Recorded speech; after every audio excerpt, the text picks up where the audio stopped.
You're listening to Batsht, Btches, a podcast that creates a positive and welcoming dialogue about mental health. We push our boundaries of comfortability by revealing mental health struggles hidden deep within ourselves while also having a few laughs along the way. So sit back, relax, and enjoy a conversation with Batsht, Btches. Hey guys, welcome back to Batsht, Btches. I'm AD and I'm with Rachel. What's up? I'm Rachel Lako. Welcome to Batsht, Btches podcast. We're Batsht. Episode 2. Episode 2. This episode's called Dads Just Don't Understand because dads they don't. So yeah, we're going to go and dive deep into what's going on with our dads. With our fathers and our childhood trauma. You had to bring childhood into this. Oh, well, we can't talk about fathers without talking about us as children. So True. Very true. They go hand in hand. Mm-hmm. And yeah, we've got a lot of tea to spill today. Spill that tea, girl. Spill it. Spill that tea. Ooh, can't wait for that segment. That's going to be fun later. Again, I'm Rachel Lako. I am an actor, filmmaker, mental health advocate. And I'm AD, YouTube creator extraordinaire. Woo! No, I'm not. Yes, you are. Yeah, yes, okay. you I'm are. extraordinary. Own it. Own it. Own my extraordinary Yes. beastness. Yes. Love it.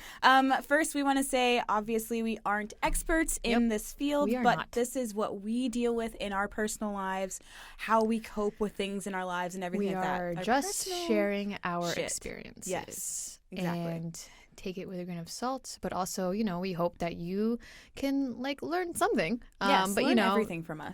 I mean, learn learn it all. from everything. your friends, your elders, your family members. We share mostly just our personal experiences with mental health and mental illness and tips and coping mechanisms, healthy ones that help us out.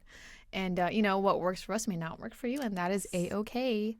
But yes, definitely please consult your doctor and psychiatrist and therapist. Yeah, if you have any crazy things that are happening to you that you don't know how to, work through, definitely seek mental help professionals. Yes. Because Yes. mental health professionals because they know what's up. They know what's up for Yeah. reals. We know some things, but not like that. Yeah, exactly. Not even close. Yes, not even close. All right, so back to our dads, our Mhm. fathers. We want to describe our fathers wanna describe in 3 them. words or less. How would you describe your father in 3 You guys words? gotta start with me. All right. I'm AD, and my dad is... Okay, well, You my sound like you're in relationship a with my therapy dad. session, like group therapy. Hi, AD. In 3 words, I describe my relationship with my dad as loving, distant, and I would say, I said oblivious, but I would say that he's oblivious, in the situation. You said loving, distant, distant, and oblivious. and oblivious. Yeah. Oh, okay. What about you? Interesting. Wait. Before we get to me, Tell me but your also, shit, but though. also, I'm curious. Okay, so why? But why did you choose those words? Okay, so Explain loving a little bit. because my dad loves me. I know that for Right. sure. I love my dad to, no, I wouldn't say to an extent. Right now, I'm in. It sounds It's terrible. okay. It sounds It's terrible. okay. I am get it. in a weird position right now in my mental state with my family. Mm-hmm. So I've kind of blocked my family out of my head right now. I Just feel you. complete. You gotta mental set those block. boundaries. Have to set those boundaries, Yeah. especially when there are triggers and things Right. not really helping you at the time that you need it. Right. So, yeah, to the most that I can, I love my dad. Yeah, for sure. To the most that I can comprehend at this moment, I love my father. Distant because I haven't talked to my dad in a while. How long? How long is a while? Okay, so before I talked to my dad, pretty much once a month, twice a month, something like that. That was pretty normal. Okay. I didn't grow up with my dad. I actually, most of my life, I only saw my dad once a year. Oh, wow. Because I lived with my mom, and my parents were never married. Okay. So, and every time I saw my dad, it was amazing. He would always take me shopping and all this Did fun they live stuff. in different cities? Or? No, they lived in the same city. Just okay. not Just different. Yeah, I guess different lives, different houses. same state, different city, but Gotcha. 20, 30 minutes Oh, away. okay. Not terrible or anything. But I saw him once a year, and it was awesome. He would always take me out and take care of me and everything like that. But then we got more much closer when I was like 18. I dealt with like a lot of shit, and he like, you know, we just started talking more for some reason. I don't know. There was like this catalyst in our relationship.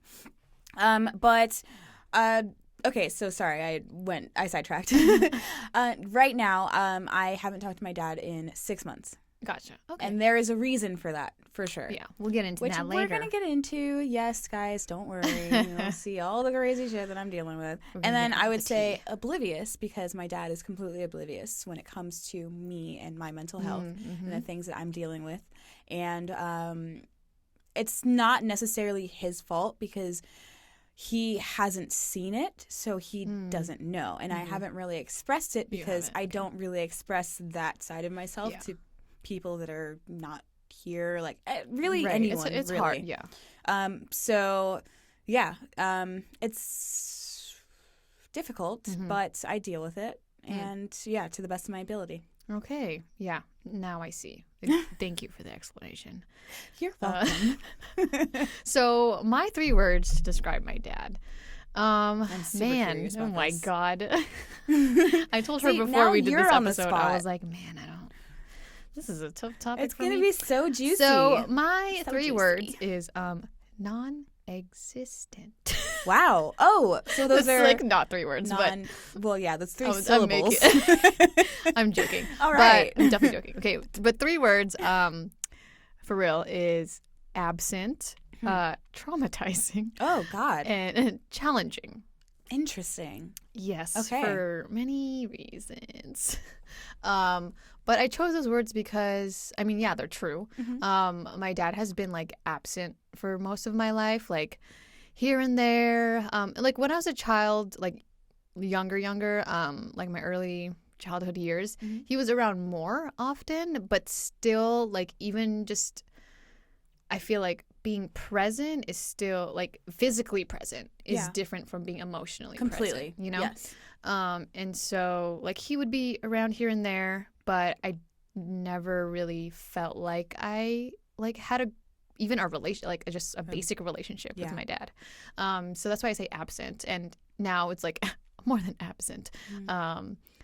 And then traumatizing for many reasons, which we'll get into later. Yes, we're getting into and and challenging too, because like it's obviously like it's sad to like not really have a relationship with him, but then it's challenging in a way because like I am right now at a point where I'm like trying to understand where he's coming from, understand like all the things that have happened and what's, you know, as I grow older, I'm like trying to put myself in his shoes at, you know, to an extent, that's interesting. but also as a parent, like, what do they deal with, you know? Right. And then also, you know, trying to find find a place where I can like understand to an extent, but also, you know, like find forgiveness and also find like be at peace with it. And even though there's like a lot of hurt there, there's also still like love there, right? So that's why I say it's challenging, because it's like, you know, this is still family, and like it hurts to see someone else in your family hurting, That's and like and like you family. can't like you guys can't are help gonna be close regardless, but it's still it's like a point where I like also have to distance myself for my own well-being. Completely. So yeah. That's why I chose those words. It's all those things are like just I think the 3 best encompassing words for my relationship with my dad. I would say challenging too, but I don't know why I didn't choose that word. It is very challenging, but I think it's like the situation is challenging. Like anyways. Yeah. I don't know. You can go ahead. You can take my word. A little bit of it. Just you a have little bit. good words. I have good words, guys. So let's dive a little bit deeper then into our relationships with our fathers, and I hear you know, sighing, I know, I'm like, oh, God, I have to talk about this. But you know what? It's a good outlet, I think. Like, even though I always say, like, even though it's hard for me to share specific things, I'm sure for you too, especially like personal stuff. Yeah. And especially like family stuff. I think like for me, family is the most, not like, I'm not secretive about it, but I'm like, I'm more hesitant to like share things about it because it is like involves other people. Yeah, and it's you know, a lot of families are There's always family drama. Yeah. One way or another. But I always tell myself like I'd rather be kind of uncomfortable talking about something that's important rather than being comfortable talking about things that don't really matter. Yes, yeah, 100%. Very true. Preach, girl. Yes. So, how for you, like how has your childhood or your relationship with your father shaped you and affected you, shaped you? Sorry, I must do. Okay. I had so many words in my head and I was like, get it out, hurry. Affected me and shaped me. I feel like it's made me, I mean, everything in my life has made me stronger. Like, I have been through so much in my life, but man, it's all made me kind of realize that, like, I need to be able to take care of myself for myself. Like, as much as other people say, like, I'll be around, I'll be there for you, all that stuff. Like, it's just, people have varying opinions on like how you need to live your life and all that stuff. My dad always has those opinions, like you need to be doing this and this and this and that. But at the end of the day, it's it's me in my own personal journey doing these things and experiencing things in a completely different way from what anybody else experiences. You know, from my perspective, obviously. So it's like, especially when my dad is like in the East Coast and I'm in the West Coast, or like, you know, he was in Maryland and I was in New York, you know, that sort of thing. So it's like we have so many different things we do in our lives and so many different perspectives that I just feel like it always just brought me back to just keeping my own head and sticking with what I believe in and how I believe I should live my life. It's very important for me, like, just to have that for myself. I'm always that person, like, I'll like hear your opinions, but at the end of the day, it's my decision. Right. You know? Right. Yeah. No, I think it's so important to like be open-minded, but then also know yourself so strongly to a point where like you can't be swayed from like your beliefs and your ideologies and but I think open-mindedness is always so important. Yeah, it's definitely one of the keys to life. Being as open-minded as possible, like hearing other sides of things, helping, like trying to understand and helping other people understand is one of the most important things for sure.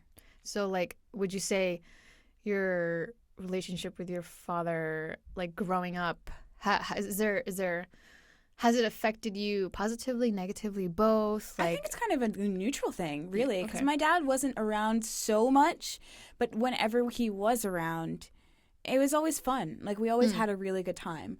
And I don't know, there's so much in my home life that he didn't see that I never really blamed him for or anything like that. He just didn't know about it, you know? And I never wanted to. That's why you would say, like, oblivious. Yes. Yeah.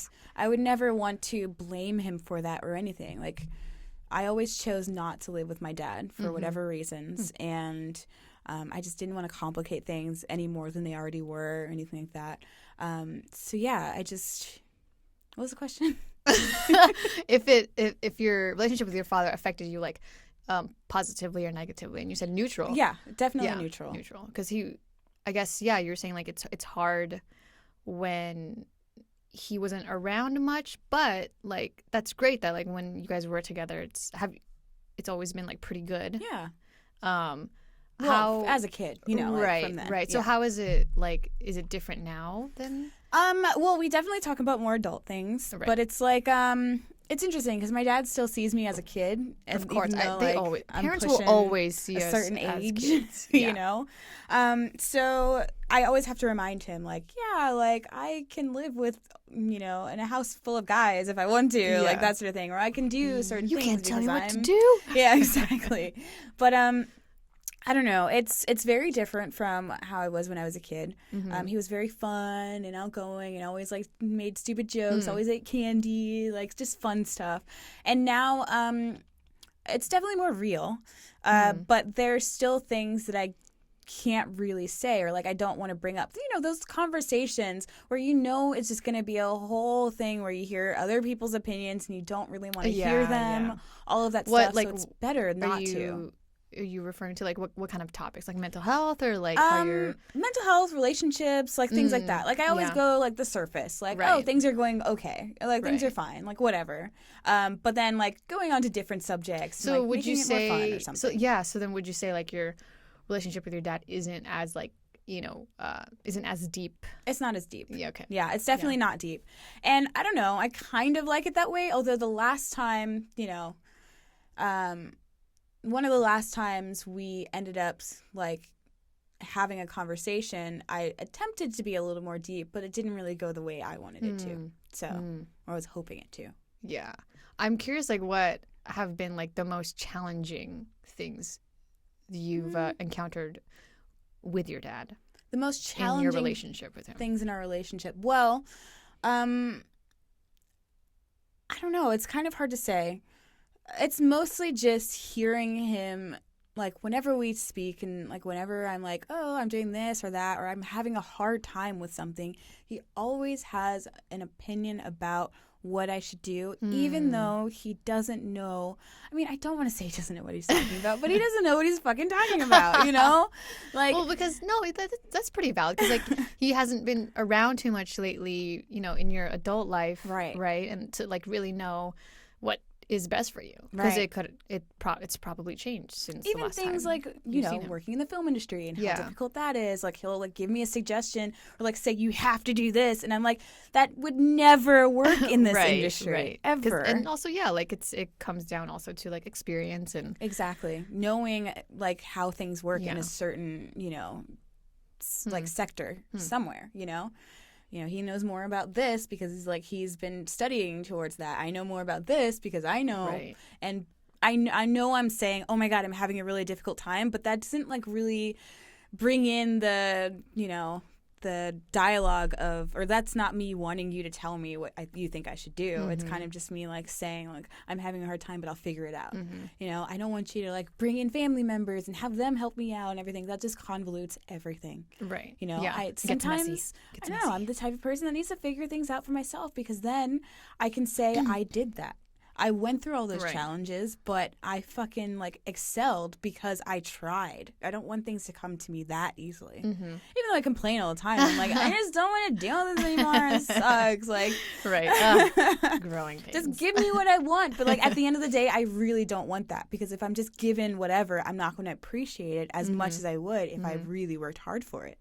And like just tying into more like your mental health journey. So how has it like affected you and your mental health and like specifically your anxiety and depression? Like has there been moments where your dad has like maybe triggered that or made it worse or maybe helped? I wouldn't say he has made any sort of impact. No, probably not at all. I mean I've distanced myself from my family to a point where like I needed to do that. So like I have a really hard time getting close to people because in general, yes. And because when I do get close to people, I kind of show the side of me that nobody ever sees. And it's difficult for me to get out of that once I'm there. Once you're in it. So I like try my hardest, even when I'm not subconsciously aware of it, to stay as far away from caring about people as much as I can. Just like very guarded. Yes, exactly. So this is why I said like earlier, like, the loving relationship that I have with my dad, that sort of thing. But so I, for the most part, just steer clear from being influenced at all emotionally or mentally by him. Yeah, you just kind of got to keep them at a certain distance. Yeah. Love you from here. Exactly. Yeah, and I know it sounds terrible, but like no, but in a way that is kind of like, I mean, that does tie into like your mental health and setting boundaries for yourself. Yeah. And yeah, like I definitely relate to that because I've had to like do that multiple times and more recently. Yes. And I want to hear more about that. Oh, Lord. So next question. No, I'm just kidding. You didn't tell me shit. Tell me what's going on with you and your dad. Oh, man. Tell me, like how it's differed for you from like as an adult. Yeah. Child. Yeah. And also like, Yeah, I can talk about like how it's also shaped me. Mm-hmm. For my my relationship with my dad is like it's complicated, but mostly it's really like even now it's really like non-existent mostly. And when I was younger, he's been absent like most like throughout my life, but I was younger and it was like there was a lot of like my family is just so dysfunctional. There's so many things going on. But I would always like it shaped me positively and negatively, like both for me. It's interesting to hear that you say neutral because like for me it's just like both positive and negative. Mostly negative though. Mostly negatively. Because growing up also, I grew up in an Asian American household and we'll get into like culture and the stigma with Asian Americans and mental health in another episode more deeply. But my feelings were always invalidated. We literally, like, I will tell you, like, I've never, when I was growing up, I rarely ever heard the words like, how are you? Or, wow. It would mostly be like, how is school? How are your grades? It was really like, my parents like grew up conservative and more traditional, and just being like, they're immigrants, and so they came from. I mean, I was also born in the Philippines, and so, but raised here in America. But they still kept all of the very traditional Asian values, you know, and that was really like a lot of pressure on me as a kid and just growing up, especially in my teens too, and figuring myself out, didn't know my identity, all these things. And, but they never really asked me like how I'm doing. And so that, like, I was never able to express my own feelings and emotions to them or even to like friends or, so I feel like not even for myself because I like didn't know how, like I didn't know what I was feeling and how I was feeling, how to express that. Like mental health none was of basically it. ignored. Yeah, like I'm telling, like even I feel like I didn't have a very full grasp of what mental health was or mental illness or any of that or any of those terms like until my like early 20s. Even though like I studied psychology in high school. I took AP Psych. I was really good at that. I love AP Psych. Oh my God. I actually really I loved psychology. It was like a great. I was always really great fascinated class. Yeah, I was so fascinated. But like, I didn't think it applied to me. I didn't think anything else of it. I was like, this is just academia and that's it. So I was like, growing up, it was very, I would say like, there was a lot of emotional neglect in my family because of that. Because we just swept feelings under the rug, and it would most of our talks, like if we did have talks, we'd rarely have talks, but it would just be about like school and like very very superficial, like just on the surface level stuff, on the surface, not even like nothing deep. And then my dad and mom's relationships was like their relationship in it of itself was toxic, and so like seeing that affecting me and my younger sisters, like it was obviously, that affected us a lot and affected me growing up. And a lot of it too, I would, for me, this is, I think why, like there's a lot of specific triggers for me when it comes to like family and just like in general with like language and words, because I don't know why, but I think, no, I do know why. I think words are very powerful. Oh, completely. So powerful that like, if you hear something over and over, especially as a kid, you believe that, especially if it's coming from your parents. Oh yeah, anything your parents tell you as a kid, like you believe is completely true. Yeah, because you don't know anything else. And then you grow up and you're like, that shit was so fake. Are you kidding me? Right. You told me all this stuff just to get me to do what you want me to do. Yeah, and so they denied a lot of emotions. They like basically, I would hear a lot from my dad of like phrases that I know that in the moment it's because he was heated, he was angry about something. It was just like not, I know, like looking back now, I know that it was more from a place of like because he also, like, my dad has his own mental health issues, okay? Yep. His Parents with own mental health his issues, own things family that, members, like, he's all not, that. yeah, he's not really addressing, and he, you know, hasn't had a grasp of that. Because he doesn't believe in mental health, right? Exactly, yeah. They did it does not exist in Asian American culture and a lot of underrepresented, marginalized communities. Like, it just, mental health does not exist. That's Mental illness is not a real thing. How do people like deal with anything in that sense? They don't. Wow, it's so intense. And so it carries into adulthood, you know, Yeah. and then that's when everything comes out, and that's why in my 20s, when like I realized for myself, I was like, oh yeah, I haven't dealt with all this childhood trauma and all this childhood abuse and neglect that has been building up in my life for all these years. And I think it was just, and that's why I said earlier, like, kind of traumatizing, because I mean, it was traumatizing. Yes. Like, those moments where I would like get yelled at and like told words that were like, you're not worthy, like, this is, you know, your shit, blah blah blah, stuff like that, which is like, now, you know, I've had to slowly unlearn those things and slowly like teach myself the kind of love that, like, you know, I felt like, okay, so I didn't really get that. That's okay. Now I can give that to myself. Now that I recognize it and I see it and know it. So, man, that's a lot of therapy that has helped. So, sounds like it. Yeah. Go to therapy, guys. Therapy is great. Yeah, that's where I've like had to unpack all of those things and unlearn all the negative stuff. But like, how it shaped me positively is that, like, oh, I did skip. So some of the other negative stuff is that because of those certain experiences with my dad and just in our family, it's, you know, it's resulted in me having like low self-esteem and low confidence, and just feeling like isolated, and then like, you know, anxiety and depression was like, it was making it all worse. Lots of like emotional outbursts. I didn't know how to manage my emotions because we didn't talk about emotions, you know. It's just all those things.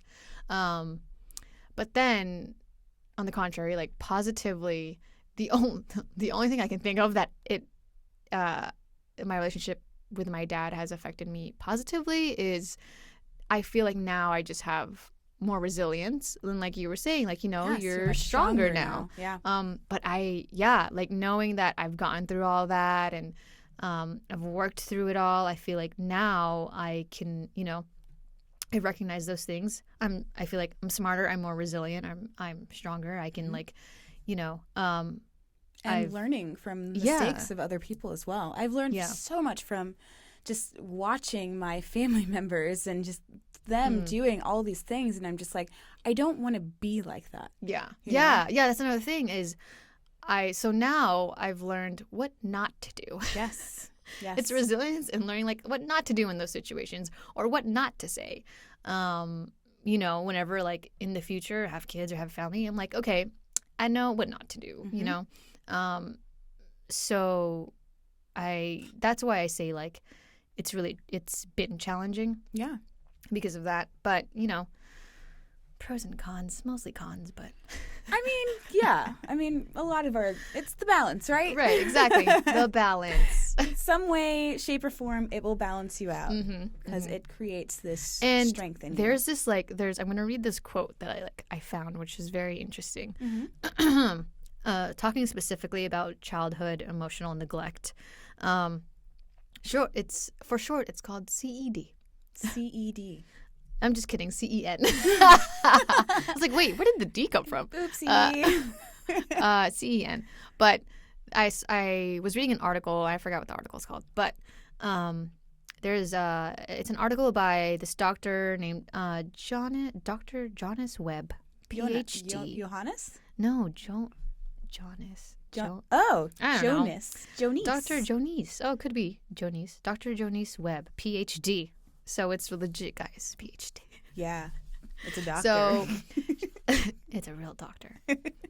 So she said, CEN, again, it's a childhood emotional neglect. It's basically like did I copy and paste this wrong? Oh, God, Rachel. Oh, no. This is right. Okay. Basically, it's your parents' failure to respond is not something that happens to you as a child. Huh. Instead, it's something that fails to happen for you as a child. I'm going to read that again because it really hit me. Yeah. Your parents' failure to respond is not something that happens to you as a child. Instead, it's something that fails to happen for you as a child. Our eyes don't see the things that fail to happen, and so our brains can't record them. Holy crap. Wow. Isn't that...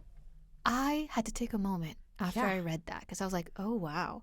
Because, like as a kid and then growing up and trying to deal with your mental health and your mental illness struggles, and a lot of it is rooted in your childhood. Mm-hmm. And there's a lot of times where like in therapy I was just like, so you're basically telling me that like it's all my parents' fault or what? Because they didn't they had some parenting quote unquote failures, or it wasn't right. But like I read this and I was like, oh man, that's good. It's interesting when it says like it's things that you did not receive. Mm-hmm. Then it's just like it kind of brought me back. It's like that moment when they say like when you die you see like everything. Yeah. Now I'm looking back at your everything. entire like childhood is flashing before your eyes right now. I didn't have so much. But yeah, I like that resonated with me because I feel like I obviously like our parents are also human. They make mistakes, and especially for me, like, because I'm like the eldest and the eldest child, and it was like their first time. And things, right? Yeah, and it was their first time raising a kid. That's hard. I feel like, you're probably just like kind of learning as you raise a child. Mm-hmm. That's a whole new thing. And I always felt like, I don't want to blame them for like these issues and things that I have. And it does have a lot to do with like nurture and nature. It's not just one thing only. I think that they definitely play off each other. Mm-hmm. But yeah, that was really interesting to me, and I definitely believe that to an extent, because it's like don't blame your parents for your struggles and your illnesses. Like, it's not everything was intentionally done to you, right? Yeah. Because maybe some things, but not everything. Right? Maybe some of the spanking and whatnot. Yeah, that was probably intentional. No one. Oh my God! Speaking of that, no one should ever take out their anger on a child. Yes. Ever. Yes. It should never be that way. Yes. And a lot of the things that I went through were taking things out on the child. Mm-hmm. And it's just like, that is something that you definitely should just steer as far away from as possible, because that can create so much trauma in someone's life. Mm-hmm. People say, oh my God, I go through these things sometimes. People say, oh my God, you have to spank children in order to discipline them, yada, yada. But you have to think about their mental capacity. Someone who loves them or is supposed to love them is hurting them. Is hurting and then them they're going to think that that's purposefully. normal. Right. As they grow up. And then they're going to think like violence is okay, because even though like, hey, they're going to justify it as I love this person, which is so not the message you want to send to your kids, But also, like, creating that trauma in someone's life, you never want to be that. Because they'll forever remember you as that person who completely damaged them. Right. And fucked them up to the point where, like, they just can't, function. Yeah. That stuff is really complicated. Granted, like, some people don't, like, become traumatized. Some people of course, will believe, like, oh, yeah, my parents, like, beat the crap out of me, but, like, there was a reason for that. But it's, like, you can't really justify that. Sometimes, yes, kids, need to, learn some discipline. They need to be taught, like, how to, do things. But they don't need to be, beaten to a pulp. They don't need to be spanked till they're, like, raw or, like, red or anything like that. You have to take care of your kids. You have to show them that you really, truly care about them. And that's the thing. Caring about them by giving them that sort of discipline is cool. Or not that sort of discipline, but discipline in general. But don't go to the point where you're losing control. Because when you lose control as an adult, that's not good. Because it just makes it seem like it's okay for them to also lose control in their adolescence and in adulthood and everything like that. So, just take care of your children and kind of, I don't know. I feel like parents should start a dialogue with their children. Tell them why they are reacting in this way. And yes, kids have a really hard time understanding things from an adult perspective. But at the same time, you have to be as open to communication as possible with your children. You can't just say, you did this wrong, I'm going to hit you. Yeah. You have to say, you did this wrong, here's how you do it right. You need to sit down with your kid and have a dialogue, like have a conversation. I think that also was a thing for me, like it was missing in my childhood. Like if I got in trouble for something, just a lot of things are flashing back. Oh God, in my memories right now. If I got in trouble for something, like this is how. Oh man, should I get into it now or should I get into it in a different episode? Get into something. I want to hear. Well, no, I'm just thinking about like different times that I was like disciplined, like quote unquote disciplined. Yeah. It was a lot of like just yelling and outbursts and like not really listening. Right. I think that's a huge key is in any relationship and like father child, like with peer to peers, like with friends and romantic relationships, is just like is listening, like actually listening to the other person. And I never really got that when I was younger. Like we would just kind of yell at each other. And that's the thing. Yell at each other, and there was just a lot of back and forth. And I feel like if things would definitely be different if it was more of just like, okay, let's sit down, let's talk about what you did, and just kind of like it. But I get it. It's hard, especially when you're like emotionally revved up. Yeah, and you're busy and you're stressed. It's hard to just like kind of be calm in situations like that and like have a clear, open-minded discussion. Yeah. But I think that it's that in order to get there, it's also just like a lot of practice. I mean, yeah, and hey, like if you're feeling like revved up, like you said, your heart's beating, you're like pissed off, take 30 minutes. Right. Sit down, breathe, close the door and say, look, I'm mad at you right now. Let's talk in 30 minutes once we've calmed down or something. Just so that you can open that dialogue and like help them understand that you're there and you're listening, and you're there to just understand what the hell is going on in their heads. Because kids are very difficult, but there is just there's no excuse. Yeah, and kids sometimes it's just like they don't know better, and for for the parents, it means a lot to I think just like take that time to have make them feel more comfortable in order to open up to you, because it's all about comfortability for sure. Like no kid wants to like if they're scared of you, they're not gonna tell you what's actually going on. Exactly. Because they're scared you're gonna hit them again or whatever it is, and that's just so traumatizing. It is, yeah. We definitely both have dealt with serious traumatizing moments in our childhood that would, that forever scarred us. Forever scarred us. Forever. So, I mean, you kind of shared how your relationship with your dad as an adult now is different from like when you were a kid.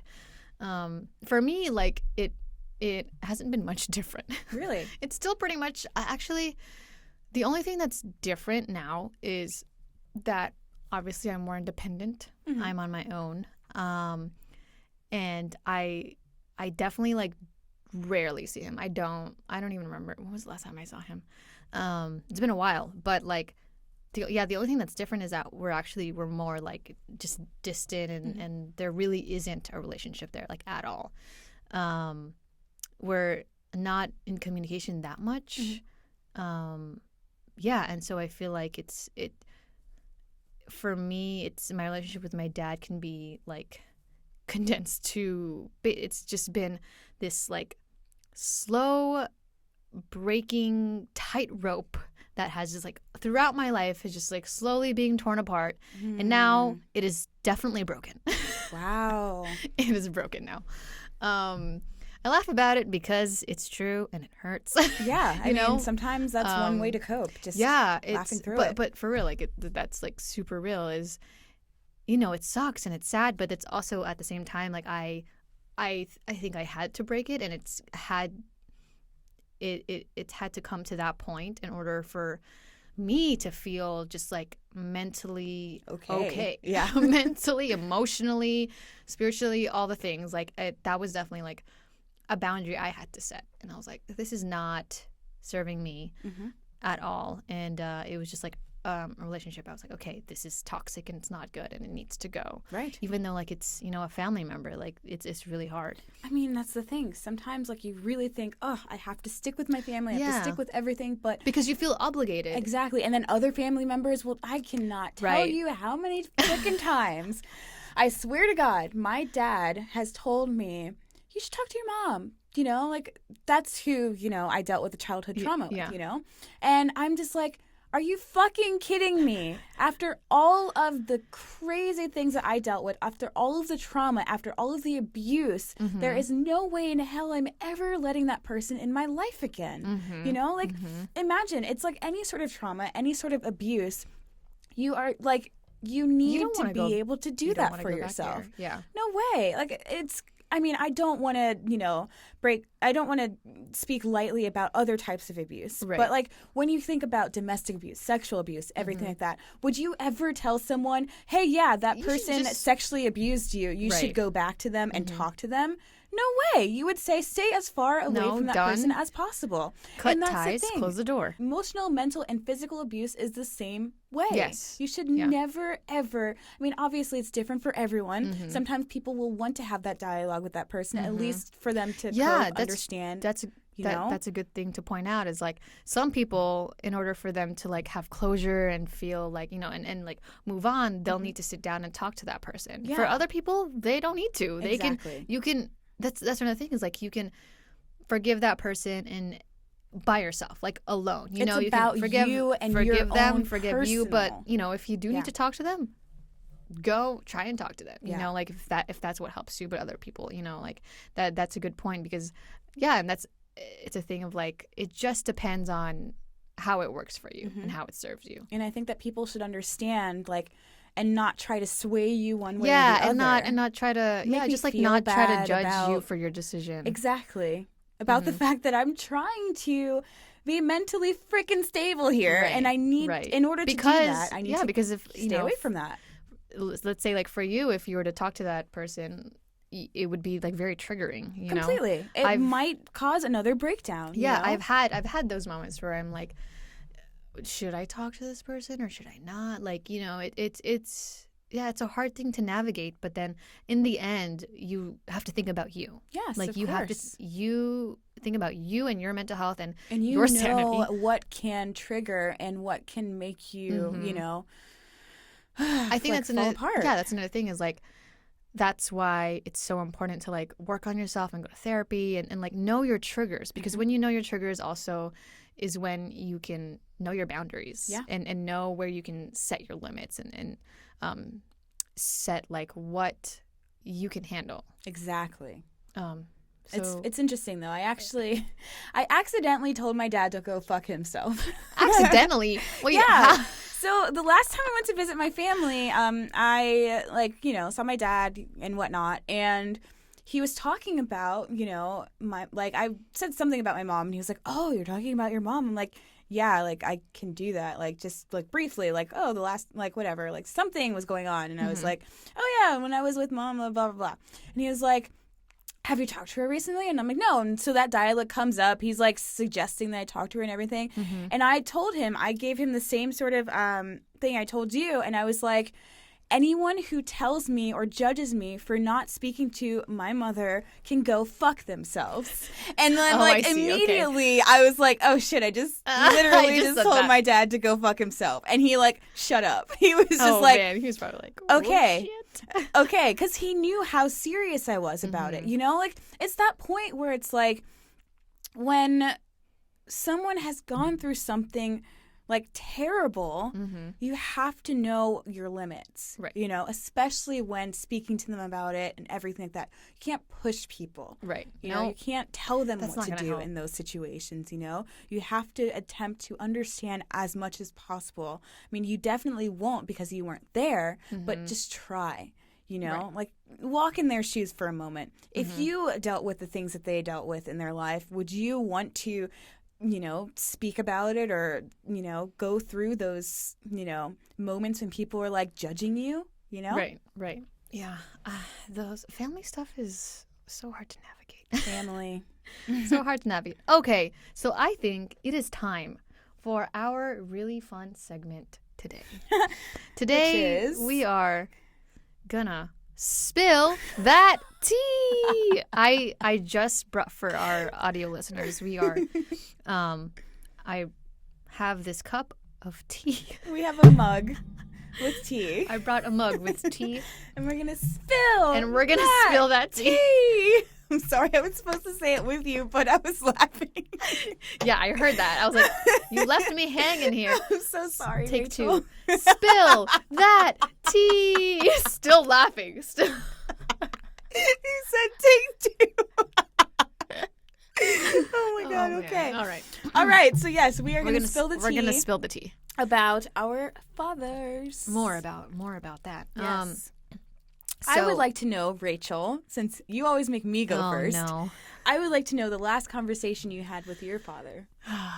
This is the tea I don't want to spill. This is the tea I want to hear. Oh, guys, listen up. All right, this is the the tea good you want to shit. drink, huh? This is the good shit. Well, okay. So my last convo, if you could call it a convo, with my dad was actually what today is. Today's Sunday. It was yesterday. Oh. Yesterday morning. Oh. Which is like very surprising because Yeah. I don't talk to him. I didn't think you talk to him very often. I Yeah. don't, which is why I was like, wow, this is a relevant topic. So it was yesterday morning. It was through text. We don't talk on the phone. We don't do Gotcha. that stuff. Okay. No. So this is just a text conversation, and the reason I say like if you would call it a conversation is because it like was very one-sided, and like I rarely said anything anyways. But there was like some other family stuff that was going on with like my mom and my sisters, and my dad was involved with it, obviously. Mm-hmm.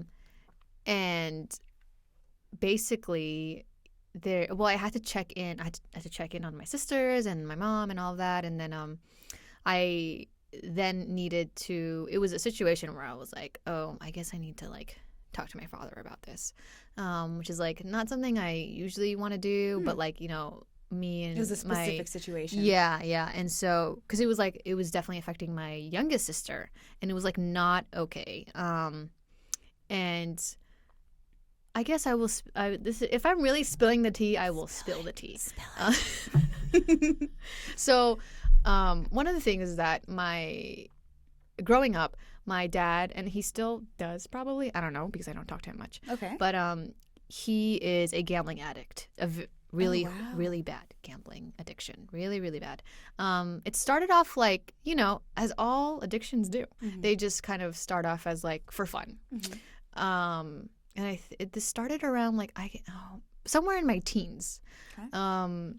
He got into like gambling more consistently, and then it just kind of snowballed for years and years, and just got worse and worse, and really affected us, affected our finances, affected everything in our God, I'm family. sure. Yeah.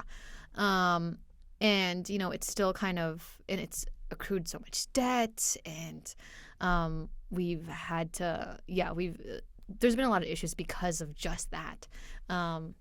And so I don't know how bad it is now because obviously, I don't know. I don't talk to him. But recently, like there was just something with like finances that happened with our family, and I had to go and talk to him because he was basically kind of like bothering my youngest sister, who's literally a teenager. Bothering her about money. And so I had to intervene and be like, hey, like this is not healthy. Please just like don't bother her about this, or any of us really. And I sent a very simple, very quick text that was just kind of very neutral. I made sure to not like, obviously I was like angry, but it wasn't like made a sure leave to Brittany alone sort of situation. Yeah, no. I made sure like, and this is a thing for me that I've learned for myself is like, I have to take some time to process before I react. Processing is always like a must, right? For sure. I have to process before I react, before I do something, before I send a text message, before I talk to somebody. Like, let me just take some time to like ingest this, take this all in, And then when I feel ready, then I'll go talk to the person or whatever I needed to do. And so, Smart. I took some of that time and I just kind of sent a very simple, very quick text that like was neutral, that you can tell that there was no emotion, because also texting is like you never know how that person is talking, what the tone is, like so I hate texting. yeah, so that's why I was like just careful to make it very like simple. But of course, like he goes off and like sends so many text messages that like makes my anxiety so bad. Oh gosh. And it just kept going throughout the day. I ignored all of it. I did not text him back. I haven't, and I won't anymore. Because I mean the conversation just like that's why I'm like, it's not really a conversation because we didn't have an actual dialogue together. It's just like straight up what you said, and then all of a sudden it just snowballed. And then it was just it snowballed really quickly to a bunch of like text messages, and I was just like, and it was just like emotionally abusive, and I'm like, I don't know. Like I was like, no, this is not good for me. It was like making me so anxious all day. And so there's like, for me, there's that point of like, okay, I need to cut you out again. Yeah. And that was that. Like I just ignored the rest of it. And so that's kind of that's the reason why I don't talk to him much. But it's like, it's challenging and it's tough because, and it's also like, it's sad because of course I've always wanted to have a good, healthy relationship with my family and with my dad. Yeah, of course. Don't we all? we all do. But it's like, it sucks because like, I know, and I've accepted that too. Like I can't really have that because of, he has his own issues that he needs to deal with, but it sucks because it's hard to like get someone to get help who does not want help at all. Or doesn't think they need it. Exactly. And who doesn't like recognize that they have a problem. Mm-hmm. And so, God, there's so much of that in my family too. Right. Yeah. And so, that's been like a tough thing to like navigate and deal with as I, and it's still a thing that is happening. But that was the last convo I had with my dad. Don't know when the next one will be. Who knows? But it's a thing that I'm still like figuring out, how to just kind of like, again, like you were saying earlier, I don't want to block out somebody who is also like, their family and people like expect you to because especially like I think in Asian American cultures, like family is number one. Family is, you cannot separate. You always need to support each other. But whenever someone asks like, how's your mom? How's your dad? You have to say, oh, they're great. They're good. This is what they're doing, whatever. It's just like blood is like number one thing, but I've had to like learn to separate myself from it, and like for my own mental health sake. How about you? Important. Your turn. Spill that tea. I have a lot of tea to spill. What was your last conversation with your dad? Okay, so I kind of have to preface. Okay, preface. The last conversation I had with my dad, like I said, it was 6 months ago. Okay. And I have to preface it with a situation with my brother. So my brother is my half-brother, not my dad's son, but my mom's son. And my brother, throughout his entire life, ever since I've known, has like dealt with serious depression and suicidal thoughts. And pretty much every year or every other year, he'll call me at least once a year for the past, I don't know, for a long time. I don't even remember.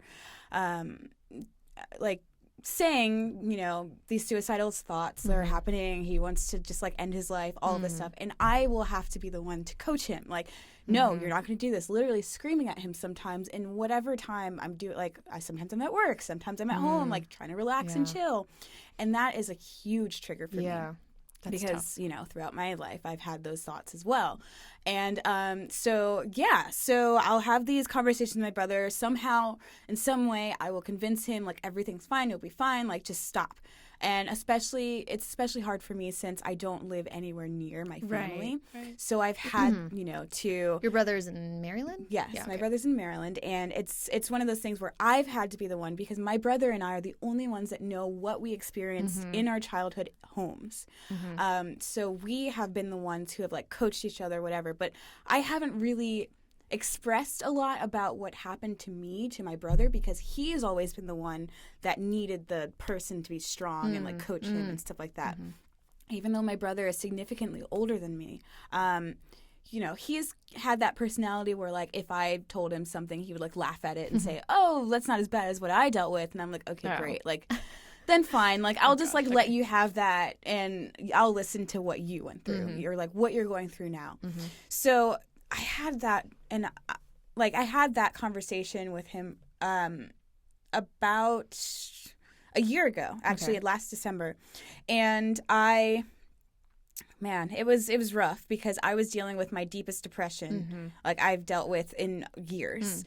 And I was really down and out about all of these things that were happening. And my brother comes along with this, like, I fucking just can't do this anymore. Like, I need to get away. I need to do this. Like, I'm walking on the street, like, really late at night. I just can't do anything. And I'm just like, I don't know what I'm supposed to do in this situation because I am terrified that I'm going to go that route as well because I'm, like, deeply, deeply depressed right now, and I cannot handle anything. Right. Literally cannot handle like even speaking another person's about emotional burdens. You know, it can feel that way, especially when you're already there. Yes, exactly. So I like helped him, talked him through, and I was like, okay, whatever. Like I think this is okay. Like he's solid for a second, but then I found out that he had talked to my cousin about the same thing, and she never knew anything about anything that we went through in that sense. Like, she knew about, like, some of the, like, you know, how, like, horrible, like, my mom would be and yada yada, but she didn't know, like, the extent to where, like, how it damaged us. Like, no one in my family knows about, like, my breakdown that I had that, like, 10 years ago that put me in the hospital, you know, like anything like that. So, except for my dad and my brother. Right. So she's calling me like, what the fuck is going on? I have no idea what's happening. He's calling me, telling me he wants to kill himself and saying goodbye and all this stuff. And I'm just like, how has it gone to her? Because I think at that point he was like, I can't call my sister anymore. I have to call her. And I was just like, I don't know how to deal with this because I am all the way on the West Coast, you know, and I am dealing with my own depression. So months pass and my brother seems okay. Everything seems okay at some point. But then it happens again. He calls me and I have an anxiety attack and I'm like, I can't talk to you right now. And I hang up the phone and I'm just like shaking. I take a walk. I'm like, I don't know what to do. So the next day I call my dad. And again, my brother isn't my dad's son, but they aren't close, but they talk every so often. So I was like, okay, Dad, here's what's going on. I need you to listen to me because you don't know what's happening and I need your help because I'm not in the East Coast right now. I'm in the West Coast. I'm dealing with some stuff right now. So this is what's up. My brother has severe depression. You know, everything I just told you, every so often he calls me like, you know, saying he's going to commit suicide and this stuff. And my dad's like, oh man, like, oh gosh. And so I tell him this stuff and I'm like, Dad, I need your help and I need you to maybe call him, maybe try to talk to him. Like, because they're in the same state, right? They're in the same state. They're both guys. Like maybe like he'll like have some sort of like, you know, thing that he can relate to or something, you know, something. But, you know, minutes after I start like saying these things, my dad just starts saying, this is what you need to do, blah, blah, blah. Like, I can't believe you like did this and like that. Like, you don't know. Like, and I'm just like, Dad, I'm trying to, and I'm like, Dad, I'm trying to express to you what's happening because I'm not sure how to handle it and I'm not sure how to deal with it. And he's just like going off about all of this stuff. Like, this is what you need to do and blah, blah, blah. Like you like, and I'm just like, this is so overwhelming right now. And like the fact that you're not listening to me is not helping. So I'm like, please stop like talking at me and just listen. And he would not listen. So I had to just hang up the phone because I had another anxiety attack. My entire body's shaking. My hands are just like going all over the place. And I'm just like, go back to your room, breathe, and just forget about it. And that's what I've been attempting to do. And it's difficult because, like, my family has reached out, my brother and my dad via text. My brother has called me, and I just can't go there. Like, my dad had texted me, I think, 3 months ago. He texted me, how are you? And I said, I'm fine. And that's it. That was it. Thanks for asking, or something like that. And the most recent text, hey, sweetie, we haven't like talked in a while. I didn't even respond. I couldn't because like I don't exactly know how to respond when I see that like he's trying, but I really need him to just stop, sit, don't talk, and listen, you know?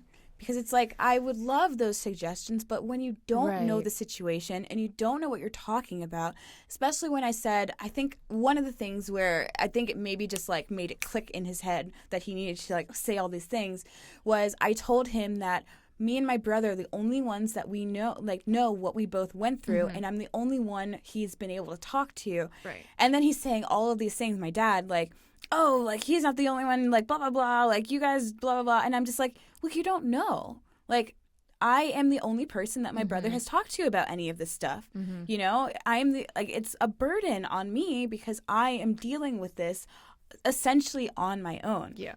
And granted, like, we aren't the only people in our lives that we're able to talk to, but about this specific situation, we are the only ones that know about the amount of abuse that we received as children because we both dealt with it. Yes, at different times because there's a 9-year age gap, but we still received it from the same person. So we both know from each other's perspective how that could have affected us. I mean, all of the stuff that we dealt with is still going on into our adult lives. Right. You know, my brother is almost 40 and he's still dealing with these things, you know? Yeah.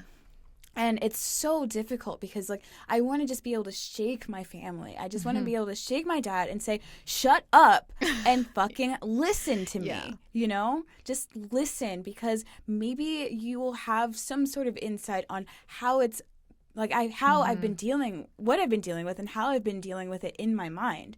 Like, it's just so frustrating because, like, I want to be able to talk, but I just, it's hard. I think it's like, that's the most difficult thing is trying to get them to listen to you, to actually listen. Yeah. And, you know, that's why, like, I had to, like, just ignore, you know, I was thinking about, like, you know, my text conversation with my dad is, like, thinking of, I could reply, I could try to get him to listen to me, but I was like, I know that's not even going to work. Is it even like, worth it? Yeah, I don't think it's worth it right now, and it's, especially when, like, I don't know, I think there's also another thing that we could talk about and get into, or maybe in a different episode, but just like how boys are raised and how that affects them and into like their manhood too, because and also into being a father. Oh yeah. And how they like raise their kids, because I think there's, you know, there's a lot of toxic masculinity that like we've taught boys in a very early age. There's so many factors that go into that, and then in return that, you know, because they can't deal with it, then like, you know, it carries on into adulthood, into their fatherhood, and it's a whole that's a whole nother like big topic. But even with like therapy and stuff, like oh, I'm a guy, like I don't need like someone like telling me like whatever. It's like sometimes you really do need someone listening to you and their professional opinion on how you should cope with things in your life. Right. Yeah, and it's like I think we just need to do better as a society in general and within our families to like, you know, teach our kids and teach boys in general too, like how they can express their feelings, and that like it's totally okay. Like it doesn't mean just because you're crying, that doesn't mean you're not a dude. Right. You know, like you're not a guy. Normal. Like it's okay. You're human. You can cry. You can like feel these feelings. Like don't bottle it up. And I think my dad too, like he definitely does not know how to manage his emotions, and it's very, and a lot of that stuff is like very triggering to me, which is why I have to distance myself and like ignore it and not, which sucks because it's like I don't want to ignore you. I know that you're still human, but then like I can't help you. You really gotta like, you know, it's hard to get them to understand your perspective too, especially because like the other side I know is they're already like close-minded. They've already made up their minds, and like and that's so a lot sad with too, and you know, I don't know. I've encountered a lot of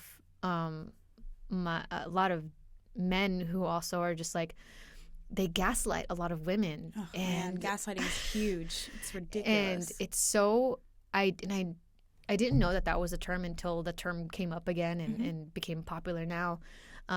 It's always been around. Oh yeah, it's always been around, but then like it just kind of blew Popped up, up. and I was like, oh, okay, that's the term. That's what that means, because I've experienced it and I've seen it happen so much. Like growing up with my dad, like with my dad and my mom, and then just like with other people, like with friends, and it's such a toxic. So toxic. It's such a toxic experience, and I think that's something that's not taught, and we need to make people more aware of it, along with like toxic masculinity and which is why, like, I don't know, I there's so many things that I feel like my dad could benefit from just like going to therapy, but you know it's hard to get him to go there because you know he can't even, like, he won't accept the fact that there's something going on with him, and that he has this addiction. Same thing with my brother. Issues. It's so sad. And it's a lot of, like, I think it's a lot of pride too, a lot of ego that gets in the way. That. Yeah. Yep. So like, let's do better with that. We need to do so much better, guys and gals, everyone. Guys and gals, everyone. Yeah. Yes, and support each other. Yeah. Support each other in your mental health endeavors, because it's really important. You know, surround yourself with people that really want to listen to what you're going through, really want to help. And if they don't have, the proper resources, find that for you, help you out in that way. Because, man, it's just so sad when there's so many people in our society, so many people surrounding us that they can't find what they need because they're afraid, because other people, may think that that's not what they need or whatever. And I'm so happy that we have this new mental health revolution that we're having at the moment, because people are feeling so much more comfortable with expressing themselves and how they feel. We just need to, continue it and support people in, whatever they're looking for, to help themselves, and just be there for each other in general. That's what we need. Just be there for each other. And you are not alone. No, definitely one's alone. Not alone. Yeah, we're all dealing with these things. Maybe not at the same time, maybe not in the same way, but everyone has something that they're going through, and maybe you can't relate to them in that sense, like whatever they're going through, but, just attempt to have that understanding. Right. Be open-minded. Open-minded. And just like, I think the biggest thing for people, for children too, and in families, is just be open-minded, and also just listen. Just listen. Yeah. It's important. Super important. So we have a question of, does your family support you in your mental health journey, and what is it now versus then? It's definitely different. My family definitely did not support mental health or anything of that sort. They did not acknowledge it when I was younger. But it's been different now. Like after my very severe, like when I was diagnosed with anxiety and depression, and then bipolar disorder too, 2 years ago. After that, it was actually, it got worse before it got better. When my mom found out about my diagnosis, she like flipped out. Really? She at you or a therapist? Or no. She in general, okay. Like, because she had. So this is some more tea. Here but she had. I was taking medication for bipolar disorder, and she didn't know about that. Like none of my family knew when I was like first so it was taking. A secret. Yeah, it was. Doctor-patient confidentiality. Right. Yeah, I didn't want to tell anyone because I was like, I'm just gonna deal with this on my own. Like I don't want to like. And it's that thing of like in Asian American culture, I didn't want to like burden my family with it. I didn't want to burden especially my mom. So I was taking medication behind her back, like she had no idea. And I visited home for a little bit, and I left my medication in my car. She had taken my car in the morning to like run an errand or something like that. So she found my medication, my like CVS pharmacy bag, in my car. I'm sleeping, and she comes in, like she's like stomping, and I'm slowly waking up, and she's yelling. Oh my gosh. She's yelling, and she's like, what is this?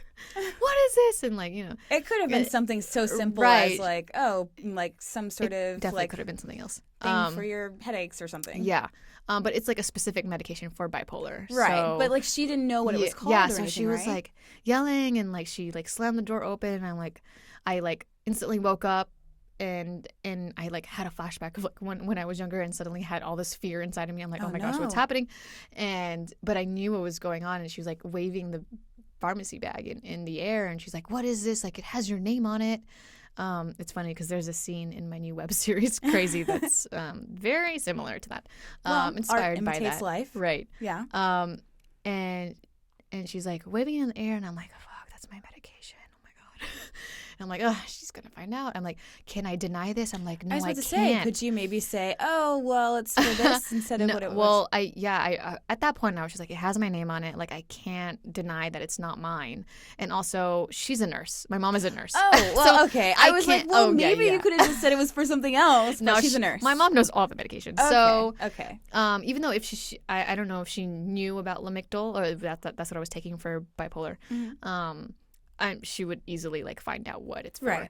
And so I was like, yeah, I can't lie about it. Well, at that point, so I kind of just told her, I'm like, yeah, I was just diagnosed with bipolar disorder 2. I'm taking this medication for it.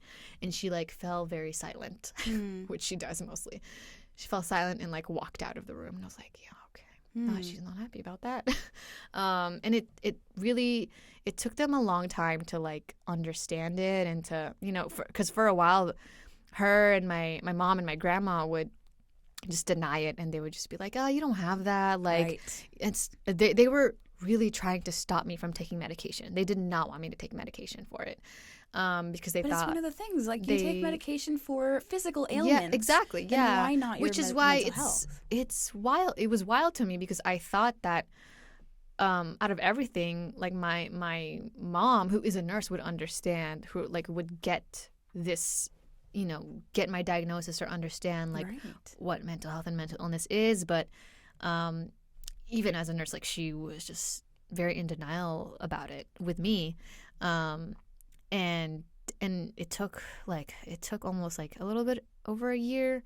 Her and my grandma would always just kind of like tell me to stop taking it because it would make me more crazy. And and because my mom is a nurse, she like I remember her saying like, I've seen people like get more crazy after like they take medication. Side effects, right? anything, Exactly, which I get. I'm like, yeah, I'm sure that there's some validity to what she's saying. It's like, there are things that like there's other medication that like may not be working for you, and you're still working it out. Yeah, I've been to a mental hospital, so I have seen like how people being stuck in that sort of environment or like having medication for so long can affect them. Right, like, it can make negatively. things worse. Yeah, for sure. So like I get that, and I think it was just like a lot of fear and scared that her child could be dealing with something like this. Right, it's all out of fear. It sounds like. But then, like, they started to come around a little bit more and becoming more open about mental illness and therapy and all of that. A little bit after, like, a year or so is mostly because I think there was a very specific moment where they were more open to mental health and therapy. And, like, it was because the church that my mom went to, the pastor had passed away and died by suicide. Oh my gosh! And the pastor. It was the pastor, and it was like a shock, and it was just like after that, the church really, which was like really awesome and really helpful. Like the church really made it one of their missions to like talk more about mental health and that's incredible. Openly talk about like, and because that's another topic is like normally you would think the church would be like, well, just the sinner, blah blah blah. Exactly. It's just like, oh, those are just evil thoughts, blah blah blah. But when that happened, it like I think it really opened my mom's eyes to like mental health and all of that in general. And they had like therapists at the church after that happened and all these things. And then like, so even though it was like such a tragic event, like a tragic thing that happened, I think, for a lot, it definitely opened their eyes to it and created more of a dialogue about mental health. And so my mom became like more open to like hearing my experiences and hearing about like, being open to therapy. And now I'm so like proud of my parents, like my family. Incredible. Yeah. Proud of because my mom is now like open to therapy, and like my youngest sister is now going to therapy, and I'm like, oh my gosh, yes. Good. Like, please go. It's very helpful, and like yeah, so it's much more, and it also helped my mental health. It lifted so much anxiety and depression for me, because like it was such a big like emotional like burden, like just a big cloud on me when my mom was just invalidating what I had, Right. and invalidating my feelings and all of that. And so it was not helping at all. But once she was more open to it, I was like, okay, wow, that this is great. Like I can actually like kind of talk about it and express what's going on with me a little bit more. So yeah, I think it's like slowly improving, which is really good. Yeah. I feel like recently a lot of people have been more comfortable with speaking about it. How about you? Has it changed? Yeah, actually. So 10 years ago, I was hospitalized for a mental breakdown, and I was actually in New York at the time. So my brother and my dad had to drive up to visit me in the hospital, and I remember going through, the conversations with them or whatever, and they would basically say that I didn't belong there. Like there was no way that like there was anything wrong with me. It was just like the situation that I had with this boy that I was dating, and he was stupid, and I like, like all this stuff. And, I don't know why, but I mean, I guess I was a kid. I was 18, I was thinking, oh, you know what? You're right. Like, I don't belong here. Like, I'm fine. Like, whatever. And I would go through therapy after I was discharged from the hospital, because I was there for a week. And I go through therapy, and she would tell me these things like, oh, this is what's going on with you. You have signs of this disorder, yada, yada. And I told my dad, like, what she said. I remember distinctively, he said, you don't have a personality disorder. You don't have any, like, you're fine. Everybody gets depressed. You're fine. Yeah. And after that, I stopped going to therapy. After that conversation, I was like, you know what? You're right. Everybody else is telling me I'm fine. Even when I was in the hospital, people were saying, you're fine. But there's a reason that I was there, right. And something led you there. Exactly. And one of my coping mechanisms was to show people that I was fine. Hello, I had to get out of the hospital somehow, I'm fine. Yeah. That's how I got out. So, when my dad told me that, I was just like, fine, you're right. I don't need therapy. I'm good. Yeah. So I went through years of me still having these issues, still having these tumultuous relationships, still having depression, and my anxiety got more severe over this past year. And that's when I realized, holy crap, I need to do something about this, because it's not okay. Yeah. And the last time I saw my dad was April of 2019, when I went to, or May, one of those months, and I got into his car, and I immediately had an anxiety attack. And he saw that I was having an anxiety attack, or he saw that I was like shaking, and like my speech was off, and he would ask me questions. I was like really irritated, and he looked at me like what's going on here? So we were at, I think, Dave & Buster's or something. We were having a good time, like playing games and stuff like that, and we sat down to eat, and we had a conversation, and I was like, you know what, I'm just going to talk about, like, some stuff. So I said, things are going on with my life, but I'm thinking about going back to therapy and, like, seeing, like, what's up with that and yada, yada. And I was, like, really worried that he was going to say, what are you talking about? You don't need that. But he looked at me and said, you know what? If you think that's what you need, then you should definitely go to therapy. And he said that he saw how, like, irritated I was when I got into the car. And he said, I think that whatever that is something that you can definitely figure out and work with in therapy. And I was so surprised. Like, my head went, what the fuck? Yeah. Like, wait a second. Like, where did that come from? When I was in the hospital, you were like, you're not crazy. You're fine. And now you're finally seeing that, like, there's really something wrong. Because he saw it, like, in real life with you and experienced it. Exactly. And I think, like, that was kind of like a similar thing with my mom. And then I remember, too, when, like, the moment where I knew that, like, things were changing was when, after the pastor had died by suicide, and then, like, I actually went back home and went to the church with them just to like, you know, because it was like a very hard thing for them. And then when I came back to LA, my mom had like randomly one day I was just like hanging out with a friend and we're walking, and then I get a text from my mom, and it's like this article about bipolar disorder. Wow. And then she just like sent me this link, and I was just like, I forgot what the article was, but you know, just the fact that like I like stopped. I literally stopped walking. And I was like, what? Did she just send me this thing? Like, is she? And I was like, this is her way of acknowledging the fact that like, okay, Yes, this is a real thing that you're dealing with. And here, maybe this will help you. She's like, read this article or whatever, you know. But yeah, it's just, it was like that, like where I had that moment where I was like, oh, like, okay, wait a second. you changed? People can change. Yeah. So, that's wild. But it's also one of those things where like I look back in retrospect and I see that moment, and it was only like a month before I had that conversation with him about my brother. So I'm wondering like maybe he needed more time to like know what was going on. Sometimes, or, like anything. yeah, sometimes people just need more time to like. You always hit your hand on the little table there. Yeah, sometimes people just need time. I've realized, and to especially parents, I feel like. Especially when it's something that's dealing with their child, who, you know, they still view whatever, however old we get, we're still going to be their children, you know, and they're still going to view us like that. But I think like, yeah, people can change, especially like our parents, and sometimes they can't.